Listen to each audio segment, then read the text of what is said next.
Merhaba, ben Şale Yılmaz. Bugün sizleri renklerin büyülü dünyasına götürmek istiyorum. Renklerin anlamları nedir? İletişimde renkleri doğru yer ve zamanda kullanarak nasıl hedeflerimize ulaşırız? Size bunları anlatacağım. Hadi bakalım, merak ediyorsanız izleyelim.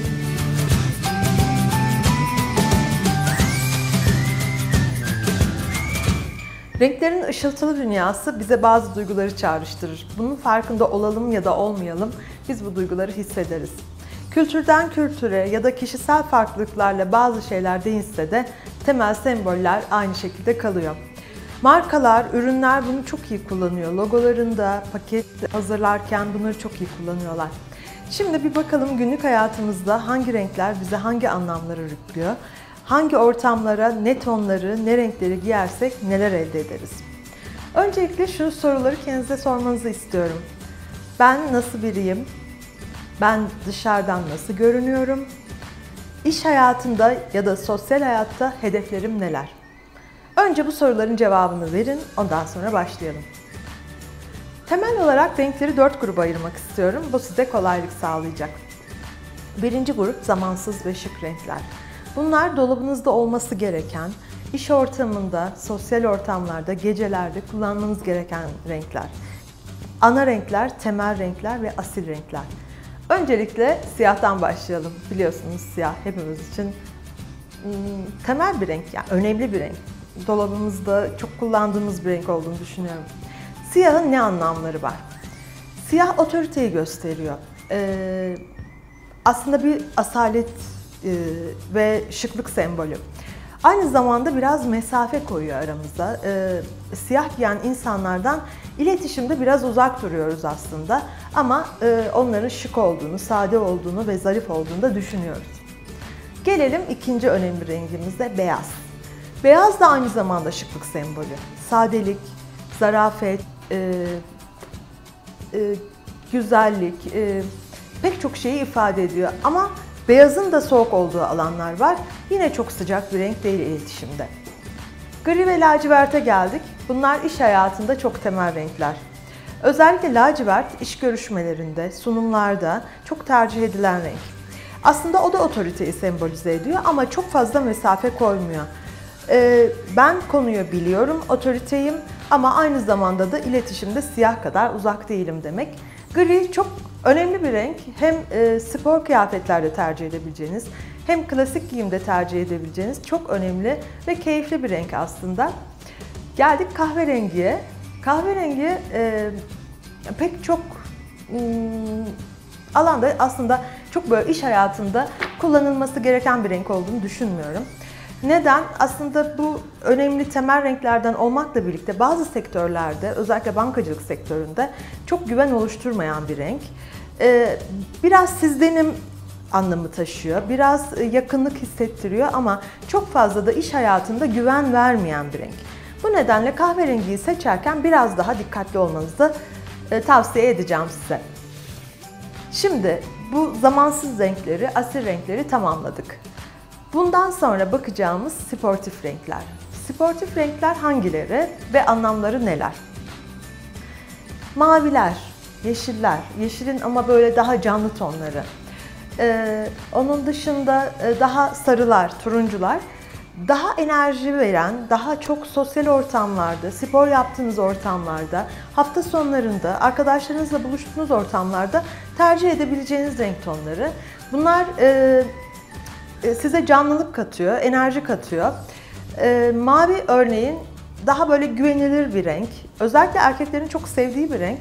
Neden derseniz muhtemelen çocukluk dönemlerinden itibaren mavi giymeye alışıyor erkek çocukları. Sorduğunuz zaman pek çok erkek mavi rengi çok sevdiğini söyleyecektir.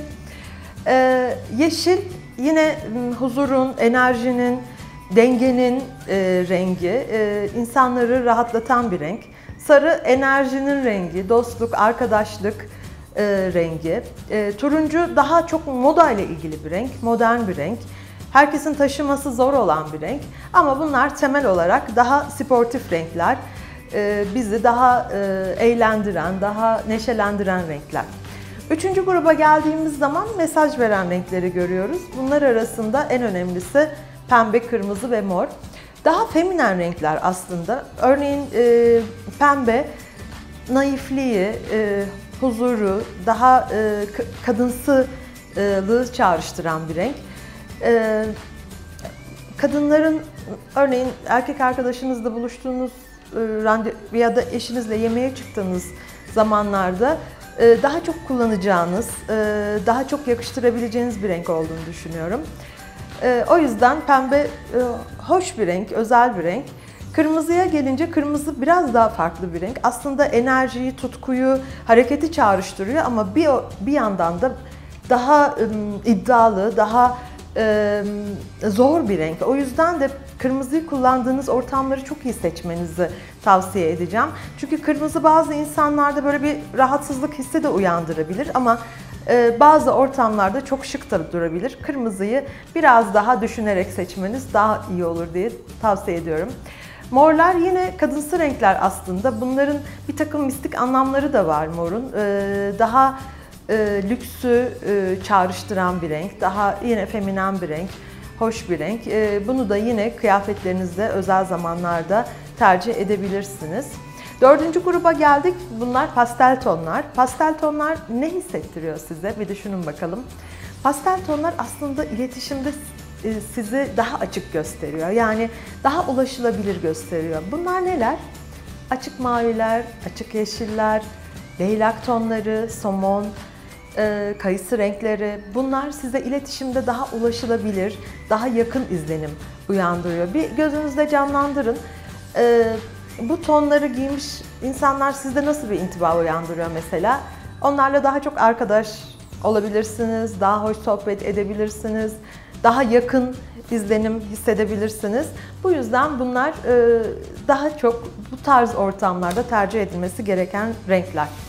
Şimdi bunları biliyoruz artık. 4 ana grupta incelediğimiz renklerin kabaca yerlerini, anlamlarını biliyoruz. Peki bu bize ne sağlayacak? Bunlarla ne yapabiliriz? Örneğin siz bir iş görüşmesine gidiyorsunuz. Hangi renkleri kullanalım? Evet, anlattıklarımdan sonra siz cevap verin. Sizce bir iş görüşmesine, bir iş başvurusuna gidiyorsunuz. Hangi renkler uygundur?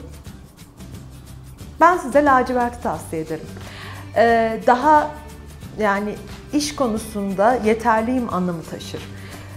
Önemli bir sunum yapacaksınız. Yine gri lacivert tonları uygun olabilir. Hatta grinin daha koyu tonlarını tavsiye ederim. Çok açık griler değil. Örneğin yeni bir siteye taşındınız, yeni bir şehre taşındınız, hiç arkadaşınız yok. Sizce hangi tonları daha çok tercih etmeniz gerekiyor? Evet, duyar gibiyim.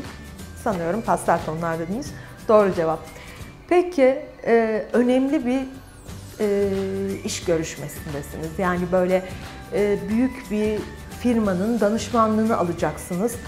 Daha çok bilen, daha çok konusuna hakim bir izlenim uyandırmak istiyorsunuz. Hangi renk sizin için daha uygun olur? Evet, daha siyaha yakın tonlar diyeceksiniz değil mi? Evet, siyah tonları, yine koyu griler, lacivert renkleri bu konuda sizi daha çok destekleyecektir. Özel günlerde, eşinizle çıktığınız yemeklerde, sevgilinizle çıktığınız yemeklerde hangi tonlar? Evet, mesaj veren feminen tonlar değil mi?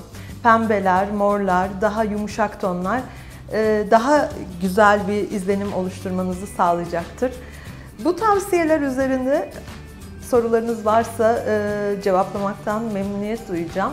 Bence bunu hayatınıza yansıttığınız zaman aradaki farkı görmeye başlayacaksınız. Yine sormak istediğiniz şeyler varsa, yorumlarınız varsa lütfen videonun altına bırakın. Cevaplamaktan mutluluk duyacağım. Kanala abone olmadıysanız ücretsiz abonelik ihtimalini hemen değerlendirin ve yeni gelecek videolardan da haberdar olun. Bu videoyu kişisel renk analizi videosuyla beraber izlerseniz size daha çok yol gösterici olacaktır. Çünkü bunun eksikleri onda tamamlanıyor. O yüzden ikisini de izlemenizi tavsiye edeceğim. Sevgiyle kalın, mutlu kalın ve hoşça kalın.